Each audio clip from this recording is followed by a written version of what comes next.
Hey everybody, what is going on? Serial Overdrive here, and today we're playing Ark, or Ark Survival Evolved. This is a survival game with dinosaurs. So what we're going to be talking about today is I'm going to be giving you guys a review of the game and talking about the minimum system requirements, or the lowest specifications possible that you need to run the game. I figured these are two topics that we can combine nice and easy. So first things first, I am running this on the lowest settings. Everything but the resolution is as low as it can go, so this is exactly what the game is going to look like for you if you've got a lower end laptop, gaming computer, or whatever. Anyways, here's the proof. You can see everything's low. Draw distance, view distance, anti-aliasing, post-processing, everything's low.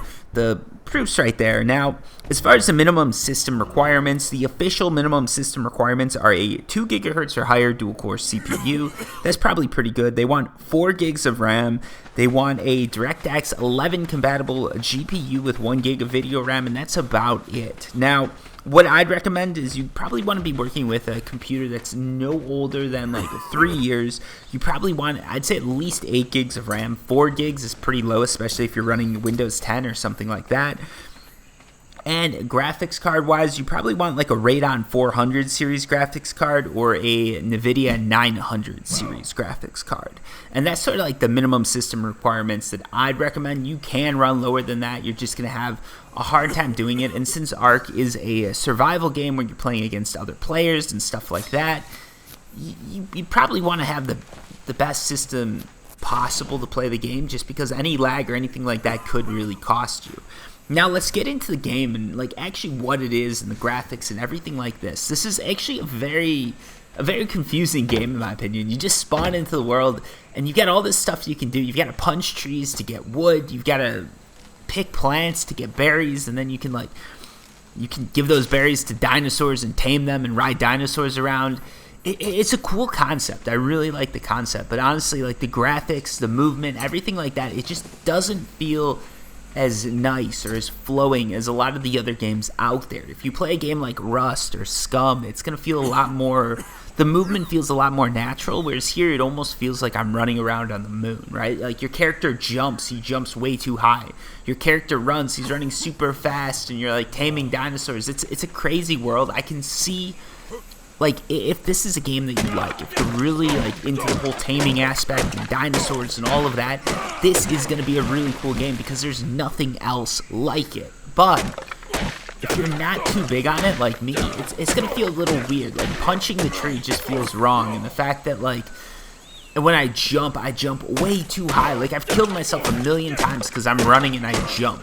Not even like just a little hill, like a little slope. I jump up and I go flying off the hill like I'm on the moon. It's like I'm in 0G, and I just go flying off and kill myself by jumping. It's a little ridiculous. The crafting system and everything like that is pretty straightforward. You just gain levels. As you get levels, you can craft better and better stuff, and that's how you like level up your character. So I do like the RPG element of it. That is pretty nice. The fact that you've got like pickaxes and stuff like that, and it does follow that sort of survival thing, like that builder survival, like Rust formula, is very nice because it's an easy game to sort of get into.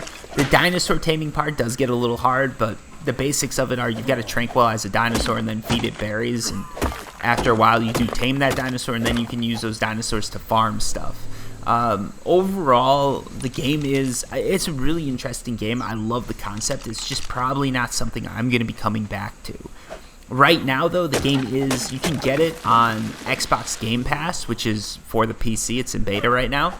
But you can get that for like $1. $1 for 1 month. You can try this game out. And I definitely recommend doing that because you never know. This game might appeal to you where it doesn't appeal to me. For me, the graphics just don't feel good enough, even running on high. It feels a little too clunky when I'm moving, just like it's in 0Gs or something weird's going on. And the building and dinosaur taming just isn't enough to make up for it for me. I'm probably going to be sticking to playing Rust, and I want to revisit SCUM too, but as far as Ark goes, I'm probably going to have to wait until further on in the development cycle to come back and try this game out. But yeah, that's sort of my review of the game, and yeah, if you've got any questions, comments, anything like that, feel free to leave them down below. If you want to know if your computer can run this game, feel free to leave your system specs down below. Until next time, peace.